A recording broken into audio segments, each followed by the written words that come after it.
Hey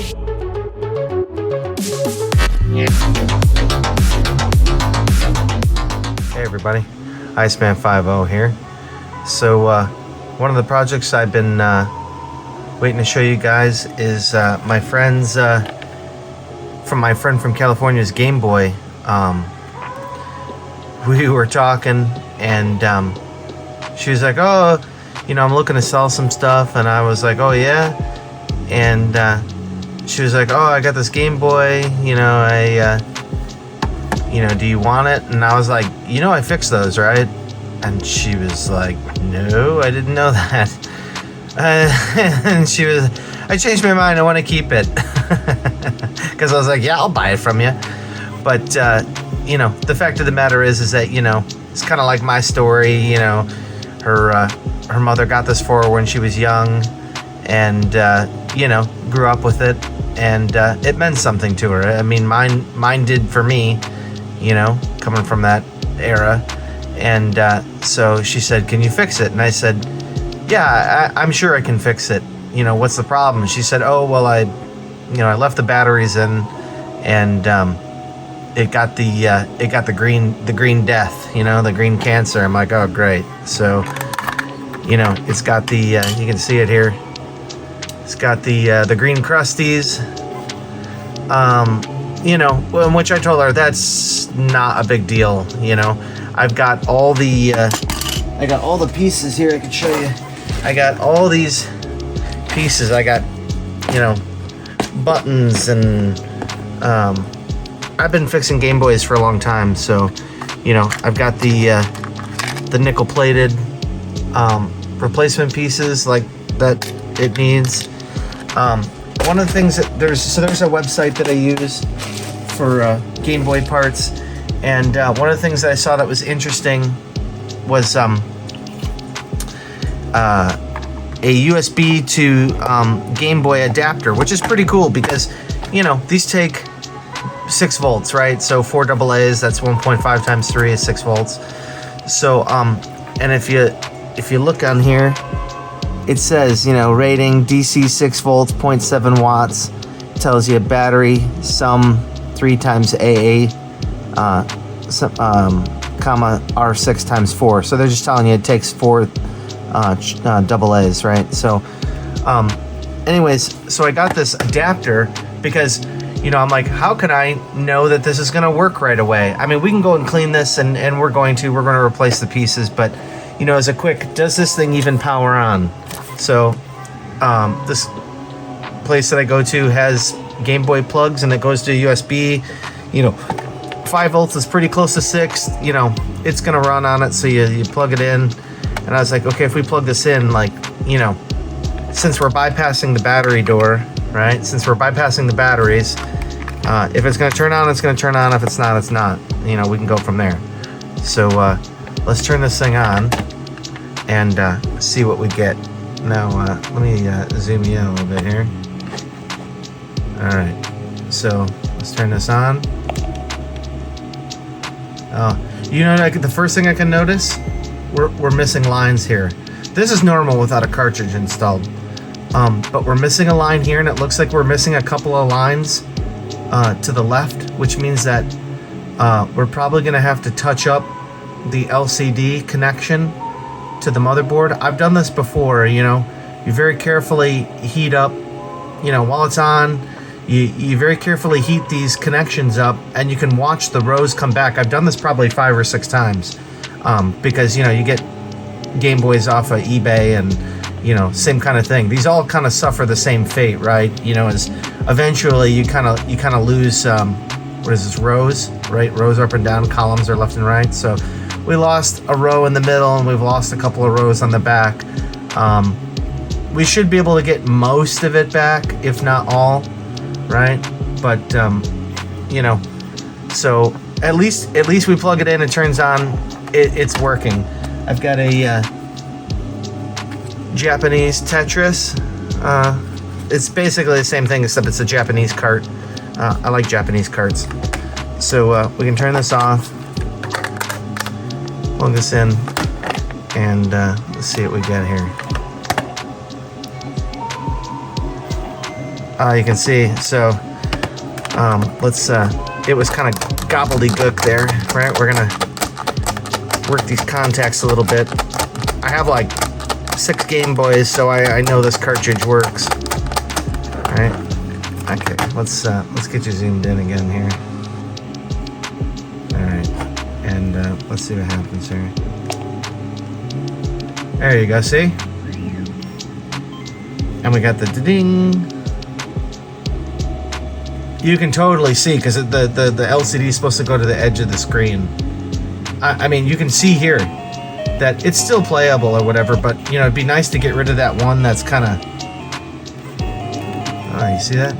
No, I don't see it. It's there. But you can see the hardware works.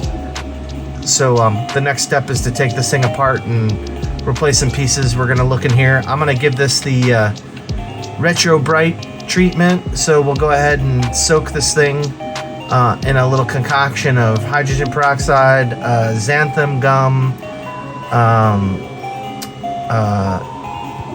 some kind of cleaner, OxyClean, and I think some water. And basically, you know, with a little UV light, we put this in a clear container, a little bit of UV light, and we'll get it where you know, the yellow will be gone. So that, I mean, you can totally tell, like, on most of these, you know, the front is the one that gets the most yellowing. Look at the difference in color between the side and the front. You can see how yellow it is just by looking at it. So we'll do that, but what we're gonna do is we're gonna get in here, we're gonna replace the parts that need to be replaced, and we'll clean this up, and I got a few other surprises for her. So let's get into this. I got my screwdriver here. I got the special screwdriver. These, I think they're like a tri-wing screw or something. So you're gonna need a special screwdriver. Let's get in here. Time lapse this shit. There's really not that many. There's 1, 2, 3, 4, 5, 6 to open the case. So let's get started.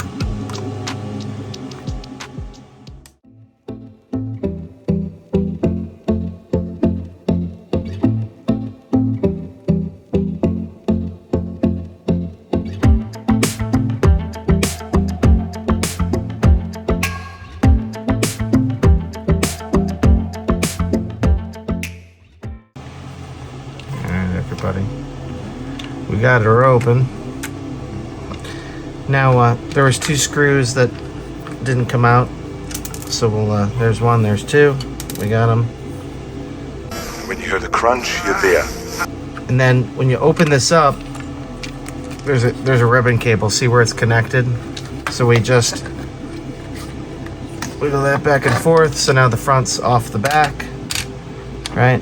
And then there's a couple more screws in here. Now these are regular Phillips on the inside. That's why I got a little blue screwdriver here. Right. So we just there's a few more in here.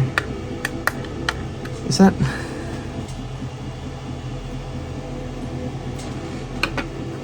I don't think that. Huh. What does that say? A pH 00 by 50 screwdriver.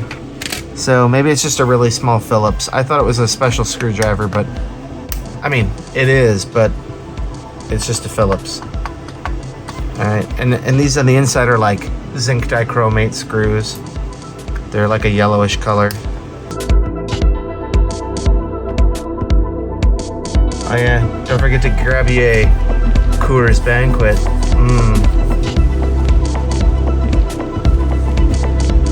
That's good. Here's your Game Boy, Retro Blue. You can see you got the side panel. This got the it's got some inductors and some capacitors on it, and then we got the soundboard, which has got the jack and all that. And if we take a look at this, it looks pretty clean. I don't think I need to do much. The caps all look good. those look good. This one looks good. They all look all right. They're not bulged or anything. Look at the back. That all looks pretty good. Obviously, you can see here's the green crusties, you know. And if we look at this, her back plate is still in good condition. I have more of these, but this, you know, this is still in good condition. We just wipe that off. Oops. Oh yeah, we got our button, which we can Retro Brite too. And we got these connections. So again, like I said, this we're gonna replace. So there's 3 of these pieces. There's this one, there's this one, and there's this one. So this one actually doesn't look too bad. These are pretty nasty, but we're just gonna replace them. So what you do really is there's tabs on the back side here, and you can see there's like another tab back here and here, and all we do is kind of push those in, and then these should slide out. So there's like 2 different kinds. So we push in and we push down, and you can see it just plopped out. So there's different configurations of these. You see how this one's there's like a notch at the right, right? So if we look at that, we pull out our pieces and take a look. You just match them up. You see how this one's different? The notch is over here, the cutout's over here. That's the other side. So we just pull one out until we find the one that we're looking for, which looks to be like this one, right? So all you do is bend this. You see how the tab's actually already bent. It's already kind of bent there. So I'm gonna take a brush, you know, and we'll clean in there. But so we've got one. I always do this. Take them out one at a time so you know what you got. So we match these up, and then let's go over here to this other crusty one. There's the other one. So you see how that one's a left-hand side one? It's got the notch over at the other side, like I was talking about. Let's see here. Nope.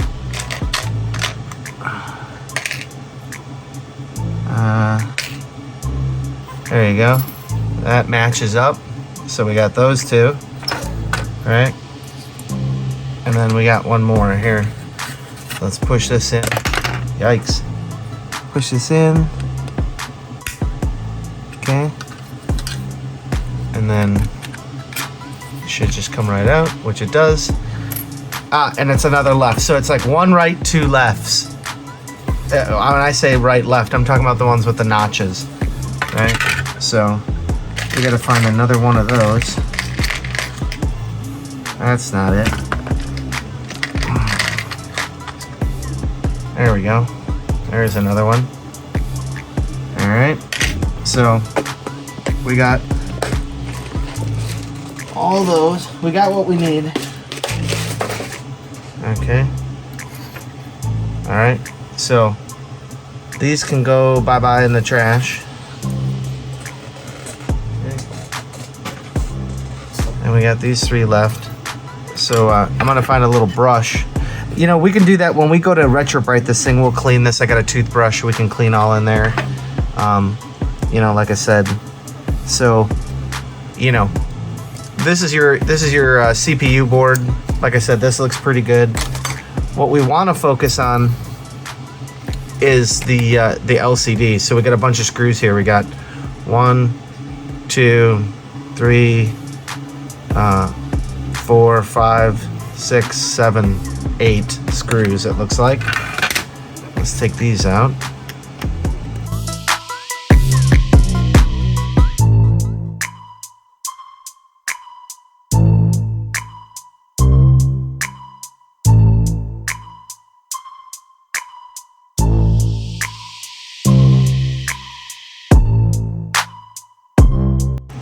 And there we go. So we're just gonna lift these screws up out of here. All right, so you can see her screen is in good shape. So I would start over here. We can try to touch these up right here. to undo the screen, like if you wanted to mod and backlight this screen, you know, you'd take out these two connections. We may even have to, you know, look under here. I hope not. And we're also looking at these capacitors here. That one looks all right. There's one over here. That one looks okay. There's one over here. That one looks all right. Speaker looks all right.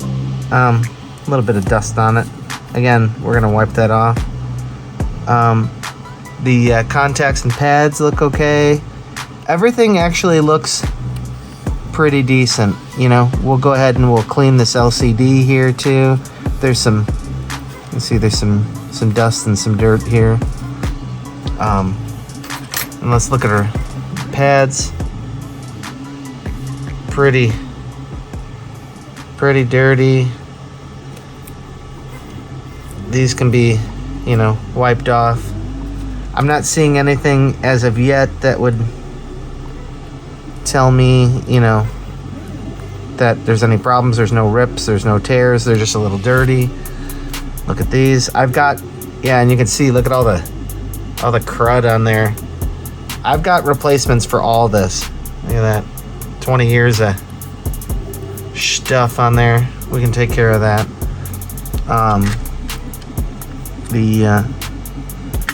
The D-pad, it's definitely interesting. It had some, look, you can see it's got like some white marks on it there. We can, that's all coming off. And our individual buttons. These all look pretty good. I have brand new ones. We could replace these, but there's nothing wrong with the original ones. I'm trying to keep it as original as possible. So, the one thing that I did get, I got a bag of goodies here.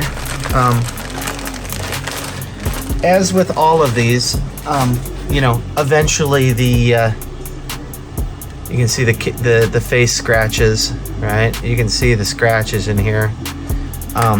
What I did get was a nice glass one. So this isn't plastic, this is actually glass. So it won't get scraped up. And you can see that it's just like the original, right? You can see it's the same color, same everything, except this is glass. So this is gonna last a lot longer, be a lot nicer. Comes with some pre-attached double sticky tape. So we'll go ahead and when we go to clean this, I mean, if you look right now, yeah, look, it wasn't even barely glued. That's the thing with these. You can touch them and you look at them funny and the glue comes off. So you see, I just touched it. So we'll have to, this is all rough. We'll have to clean this down to get us a nice flat surface to stick down to. But I mean, here, look, you can even see the difference between like the color of the plastic. Here it's like nice and virgin gray, and here you can see that it's kind of yellowed. I mean, the glue is yellow, but you can definitely tell the difference between UV yellowing, you know, what was not exposed to sunlight and what was. So now we've got this thing completely apart. The last thing, obviously, since I'm retro briting this thing, is we got to pull off these, right? All right, so then you get your EMI shielding. Like I said, this all looks fine. You know, it should be, I'm pretty sure it's stainless steel, so you should never really have a problem with these, but if yours is missing or whatever, I've got extras. You know, I just like to buy spares of everything. So, yeah, so the next step really is to try and get this display to display correctly, you know, so we're not missing any lines here. So we get ourselves a game, right? Push that in there. Okay. We're just going to use our power supply, and so plug this back in. Okay.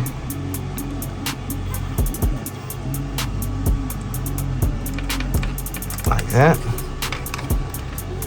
Then we can turn it on. And we got a couple could just be a ghost. There was one here. We can see the contrast. There was one line that was missing. And, interesting. You see that? It just kind of sit there on the Nintendo screen. We'll go in there and we'll clean the contacts with some isopropyl. But it should boot up here. When you see the Nintendo sign, you should be good to go. There you go. And now that I'm looking at it, we're good over on the left side. And that line that was there is now gone. If it ain't broke, don't fix it. I'm not gonna touch these up or anything. I mean, as long as it looks good, we're good. So we'll move on to the next step of cleaning the case and everything. I gotta look up my little recipe for the Retro Brite again, but once we do that, I'll bring you back. It might be a little later. We'll bring you back and we'll show you how we get this all set up. And obviously not this. We're not putting that in the Retro Brite. But we'll show you how we get this all set up and cleaned up. All right. We'll see you guys in a little while. Easy.